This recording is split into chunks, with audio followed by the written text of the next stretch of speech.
रायगढ़ गांव में महेश मूंगफली बेचने का काम करता था। वो कई सालों से ये काम करता रहा था।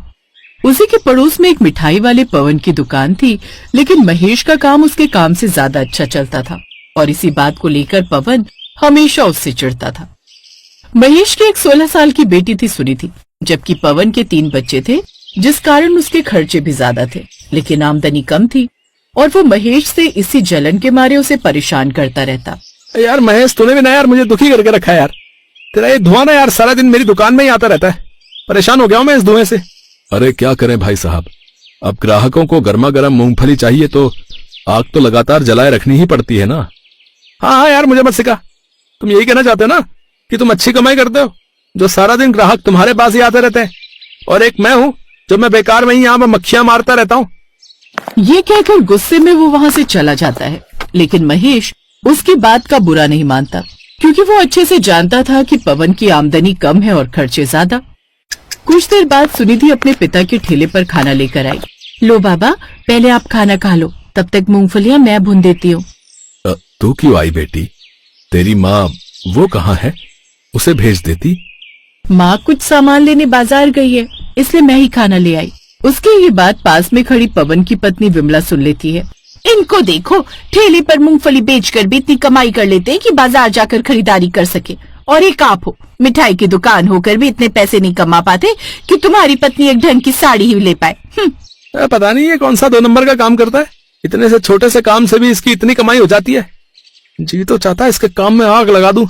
तो कब का इंतजार कर रहे हो? हमारे लिए किसी पनौती से कम थोड़ी न है। जब से इसने यहाँ ठेला लगाया, हमारा तो बेड़ा ही गर्क हो गया। पवन के मन में लगातार महेश के लिए नफरत बढ़ती जा रही थी। वो किसी भी कीमत पर उसे बर्बाद कर देना चाहता था। फिर एक रोज, हे भगवान, कितना दुख रहा है। दर्द से कराते हुए पवन को देख महेश उसके पास आया। क्या हुआ भाई साहब, कोई परेशानी है क्या? अरे सुबह से कमर में बहुत तेज दर्द हो रहा है। अब सहन से बाहर है। मेरे में तो इतनी हिम्मत भी नहीं कि जाकर अपने लिए दवाई लेके आ पाऊं। तो आप परेशान मत होइए, मैं ही जाकर दवाई ले आता हूँ। बस आप मेरे ठेले का ध्यान रखिएगा। हाँ, तुम चिंता मत करो। पवन तो जैसे इसी पल का इंतजार कर रहा था। महेश जैसे केमिस्ट की दुकान पर गया, पीछे से पवन ने महेश की मूंगफली वाली रेत में कोई ऐसी दवाई मिला दी जिसे खाने से इंसान को उल्टी, दस्त और हैजे जैसी बीमारी हो जाती है।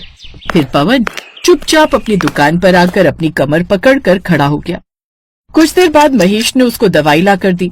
फिर 2 दिन बाद, अरे भैया महेश, ये तुम्हारी इन मूंगफलियों और चनों में ऐसा क्या मिला दिया भाई तुमने? जब से खाई है पेट में तेज दर्द हो रहा है। अरे सच में, मेरे बच्चों के साथ भी यही हो रहा है भाई। जब से उन्होंने यहाँ की मूंगफली खाई है, उनकी तबीयत ही ठीक नहीं रहती। धीरे धीरे और भी ग्राहक उसके पास शिकायत लेकर पहुँचे। फिर लोगों ने मिलकर उसे पुलिस के हवाले कर दिया। जब पुलिस ने छानबीन की तो भुनने वाली रेत में हानिकारक दवाई पाई गई और महेश को 4 साल के लिए जेल में डाल दिया गया। सुनिधि ने वकील से इस बारे में बात की तो उसने उसकी जमानत करवाने के लिए भी 50,000 रुपए मांगे।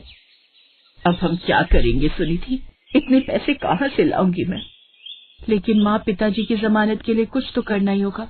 जब तक बाबा बाहर नहीं आ जाते तब तक मैं मूंगफली चने बेचूंगी। लेकिन इतना सब होने के बाद अब हमसे सामान खरीदेगा कौन?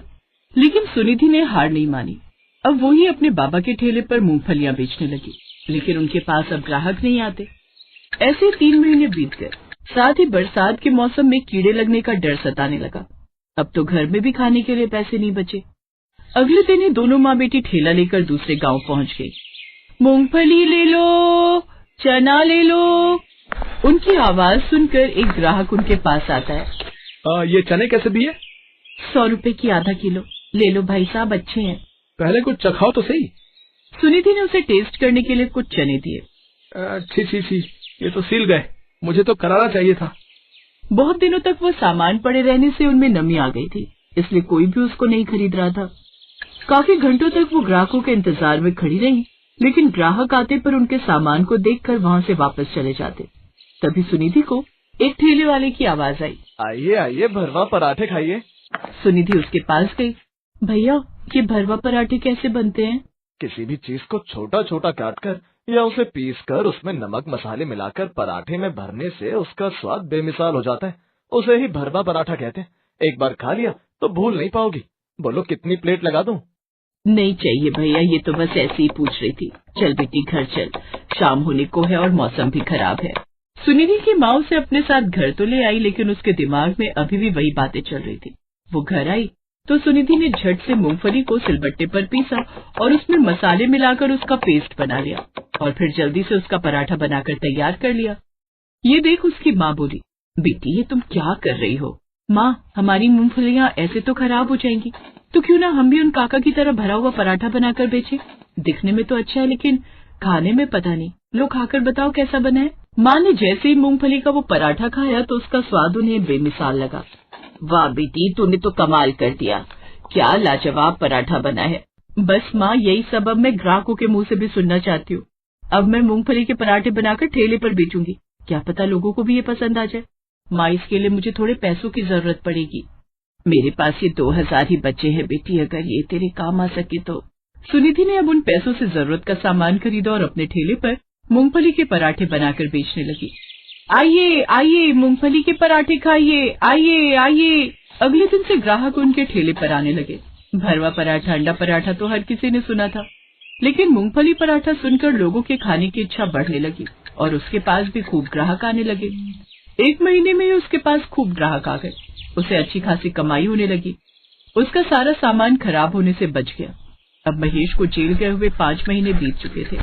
एक रोज बाबा का ठेला जिस जगह पर था, उसकी बड़ी वाली दुकान के सामने सीसीटीवी कैमरा लगा था और अगर उसकी फोटो निकल जाए तो कुछ पता लग सकता है। वो पुलिस स्टेशन गई और ये बात पता लगाई। पुलिस ने जब छानबीन की, उस सीसीटीवी की फुटेज निकाली तो सारी बात सामने आई। महेश बेगुनाह निकला और पवन गुनहगार। पुलिस ने पवन को गिरफ्तार कर लिया, साथ ही पवन से महेश को 30,000 का मुआवजा भी दिलवाया। सुनिधि अब हर जगह मूंगफली के पराठे वाली के नाम से मशहूर हो चुकी थी। जब ये बात उसके पिता को पता चली कि उसकी बेटी ने उसके सारे सामान को खराब नहीं होने दिया, बल्कि उसके बहुत ही अच्छे पराठे बनाकर अच्छे खासे पैसे कमाए हैं, तो वो बहुत खुश हुआ। उसे अपनी बेटी पर बड़ा नाज हुआ।